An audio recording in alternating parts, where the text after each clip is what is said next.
विद्यार्थी मित्रांनो, TS of anther, which mainly shows the two anther lobes. The anther with single anther lobe is known as monothecus, and the anther with two anther lobes is known as dithecous anther. Generally, each anther lobe consists of two pollen sacs. Thus, in dithecous anther, which contains the 4 pollen sacs, and each pollen sac shows the pollen mother cell or microspore mother cell in immature anther, while at the time of maturity, microspore mother cell or pollen mother cell undergoes meiosis, forming pollen grains.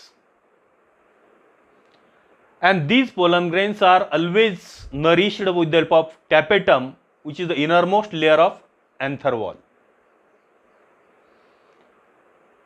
Then that pollen grain,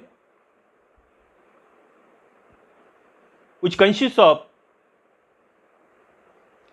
each pollen grain is a uninucleated mass of the protoplasm having the two coverings. Outer covering is exine and inner covering is intine.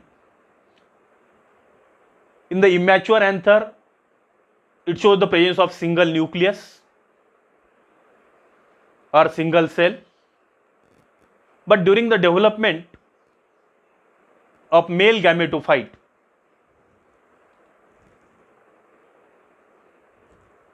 exine, which may be smooth or spiny, while intine is thin. At certain intervals, exine becomes thin, forming a pore-like structure which is known as germ pore.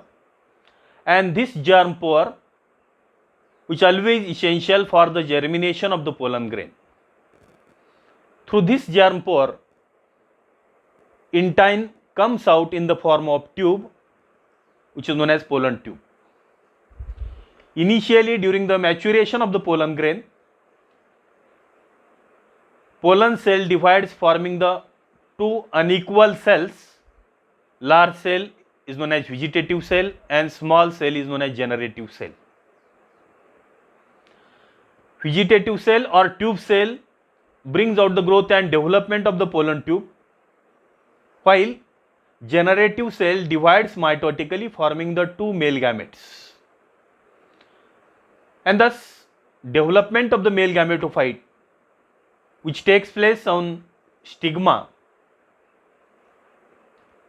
and this pollen tube grows through the style and reach up to the ovary. And this pollen tube with two male gametes is known as male gametophyte. The structure of the pollen grain and development of the male gametophyte, which is one of the part of sexual reproduction in flowering plant.